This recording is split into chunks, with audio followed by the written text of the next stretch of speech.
Welcome you all again for module 3 part 2, which is about system Verilog interfaces and verification examples. So in the last class, in the last part 1 of module 3, we had understood why interfaces are required in system Verilog, what are its advantages, and also how we can convert interface into mod ports. So in order to make it more flexible, so that we can give directions to our port declarations. So next is about some more features of interfaces. We can add tasks and function inside interfaces as shown here in the example, when I'm encapsulating protocol tasks or functions in interface to keep behavior with the signal definitions. So I have taken here an interface which is named as SPI underscore if. So which consists of, so let's assume this as SPI underscore if interface. So it has a clock, which is the argument for the interface. Then it has master out, slave in signal, then master in, slave out signal, then serial clock, and then it also has chip select. So this is the interface which is shown diagrammatically to you all. Other than these signals which are bundled in the interface, it also has a task which is send underscore byte. So this is also bundled inside the interface. So this task send underscore byte will take an argument of type byte here, and it also has inside the task a local variable of type integer and a for loop. And what is the task being done here is every time whatever argument is passed here, D, which is nothing but an 8-bit data, 8-bit data, correct? So D is an 8-bit data. So we are trying to read bit by bit from the D variable.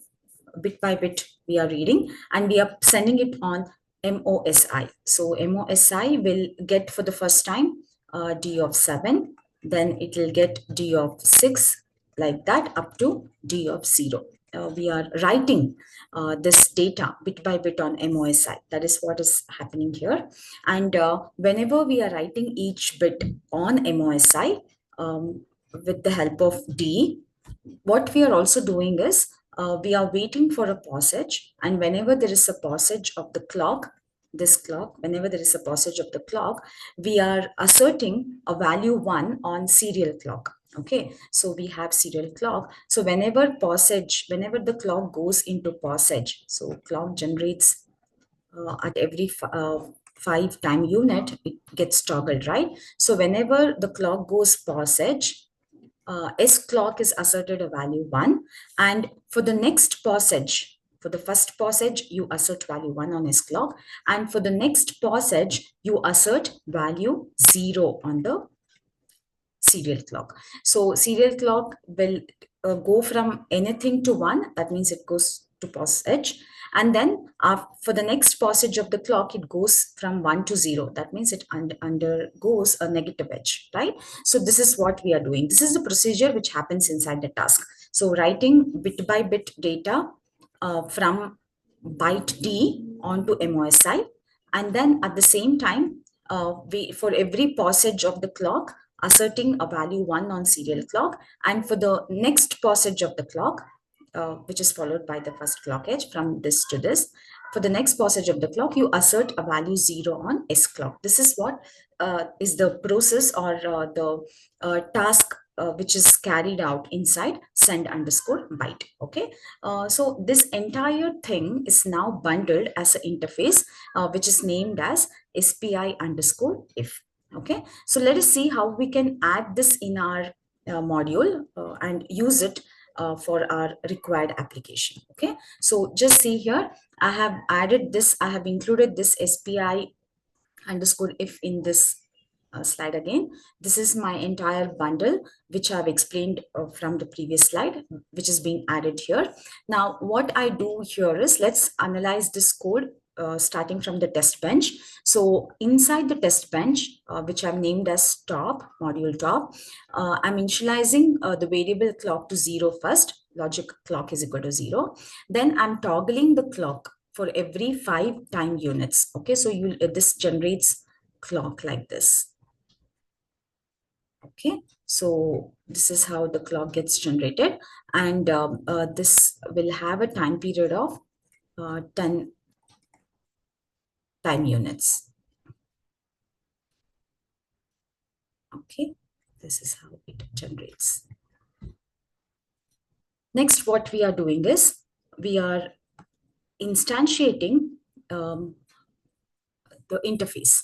So SPI underscore if is the interface which is instantiated inside the test bench, and the instance name given as SPI. So this is the instance name for the interface. And I'm also passing an argument.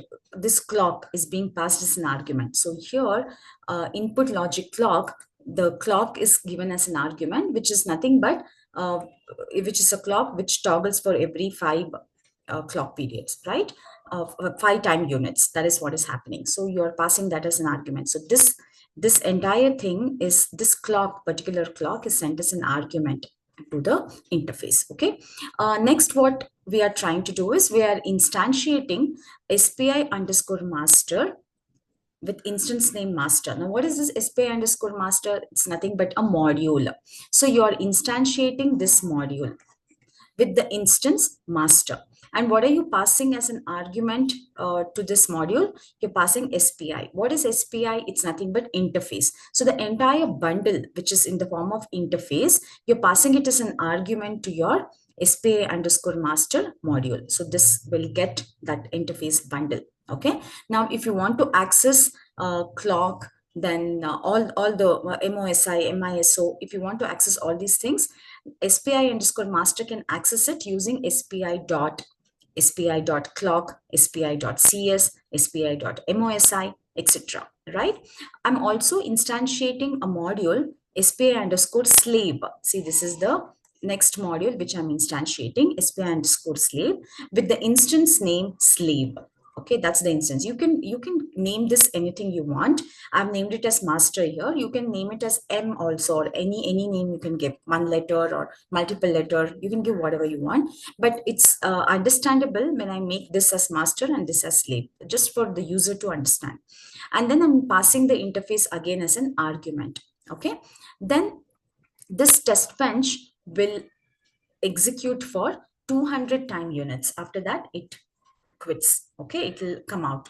So this is what we have written. Now let's see what happens to each of these modules. What are the functions? How each line code is executed inside each of these modules. So when I say module SPI underscore master, when I instantiate this, right? So this module is being executed, and parallelly this module is also being executed. But each of the code executes based on certain conditions. Okay. So inside SPI underscore master, I have included a initial block, initial begin end block, inside which I have initialized SPI.cs to 0. Okay. So what will this do? It will select chip. So I have master, which is SPI underscore master. That's the module, right? Then I have SPI underscore slave. Okay, it is a chip. It's so when can I select the slave? When SPI.cs is 0. Okay, that's what I'm doing. So I have an interface here, which is SPI underscore if. Okay, this has a clock, right? And this has other things bundled in it: MOSI, MISO, serial clock. Then what else it has? Chip select. Okay, so this chip select, which is being connected. So when chip select is 0, the slave gets selected. Okay, and master can now talk to slave. That is what we are doing. So SPI.cs is equal to 0. So when I do that, I'm indirectly enabling SPI underscore slave in my program. Let's see that. Let's try to understand that later. Okay. So what is the initial code which gets executed? SPI.cs is 0. So this gets a value of 0. Then after a delay of 10 time units, I will be sending a value of A5. Now, A5 is nothing but what? Which is A is nothing but 10, which is 1010. 5 is 0101. So this data will be sent. It's an 8-bit data. So it will be sent as an argument to the task send underscore byte. See, SPI dot, if you want to access this task send underscore byte, since it's bundled inside the interface, I have to invoke it using SPI, okay, which is the instance name of your interface, right? SPI is the instance name. So you need to call it as SPI dot send underscore byte, and you have to send the value as an argument. So this gets transferred to this task. So now my byte D will have a value of a hexadecimal A5, which is an 8-bit data, which is nothing but 10100101. Now I have a local variable I, which is of type integer. Then what are we doing here? We are taking a loop of 8, okay, for 8 times it repeats, because I've taken a for loop with I is equal to 7 to I greater than or equal to 0. So 0 to 7. So it loops 8 times. And inside the for loop, I always wait for passage of clock. So whenever there is a passage of clock, what I do, I write a bit from the D. Now D has 0101, right? So I'm writing on MOSI D of 7. That means this MSB. I'm writing this. Okay. So MOSI will now for the first time have 1 on its line. And then I'll make S clock, serial clock equal to 1. I'll assert this will get a value of 1. And then I'll assert S clock equal to 1. Okay. So that is what is happening. And for the next passage, I make S clock equal to 0. So S clock initially is 1. And then for the next passage, S clock equal to 0. That is what I'm doing. So one bit is written, and in 2 passage of clocks, first passage and next passage of clock, I'm doing a transition on serial clock from 1 to 0. Why do I do that? Now, when the bit is written on MOSI, the sub 8th bit, okay, that is at indexed 7, that means MSB of D is written on MOSI.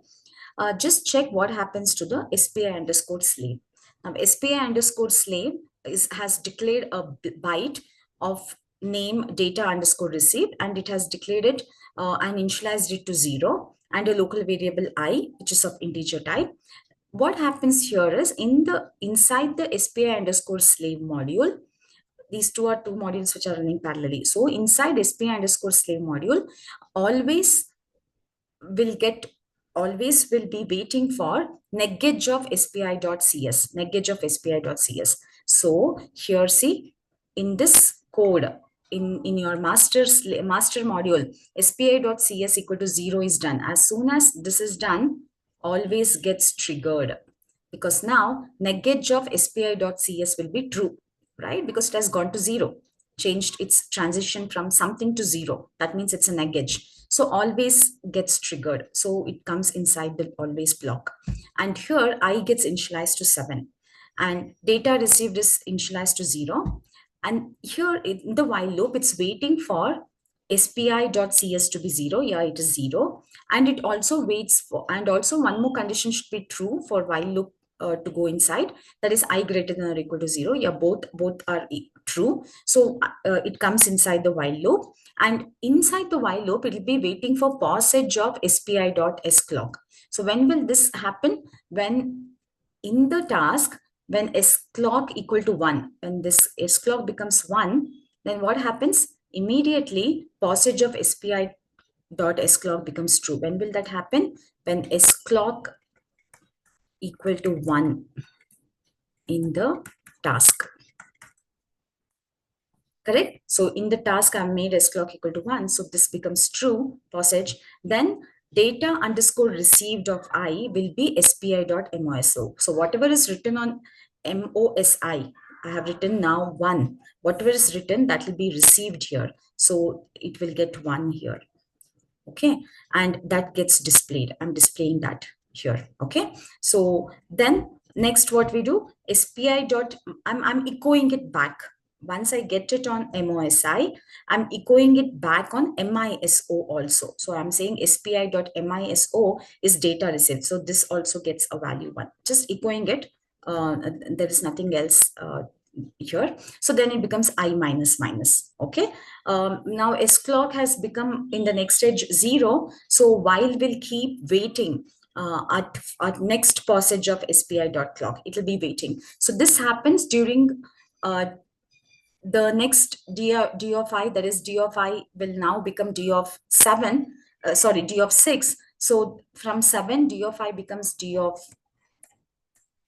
6, and whatever is a d of 6 that's written on MOSI, S clock is 1. So again, while at passage of SPI dot S clock gets triggered, and data received will now be SPI dot MOSI, which is whatever d of 6 written on MOSI that comes here.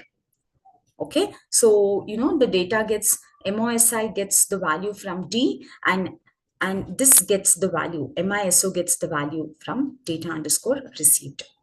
Okay, so there is a parallel copying of writing of data and reading of data happening between master and slave. Okay, and this happens for until the loop is till loop fails, loop exits. This keeps happening. There is exchange of writing of data and reading of data happening between master and slave. Okay, so this is how my interface helps me to access the bundle as well as the task and communicate between two modules, which is master and slave in this example. Okay, so finally, when the entire program is getting executed, what happens is my data underscore received will get all this 8 bits. It will get all the 8 bits, which is written into MISO, which is echoed on MISO. Okay, and this is sent and this is received here, SPI. So slave received, data underscore received, it will get all the data bit by bit, which is written on MOSI to data received. Okay, and it's also echoed back to from slave output to master input. It's echoed back.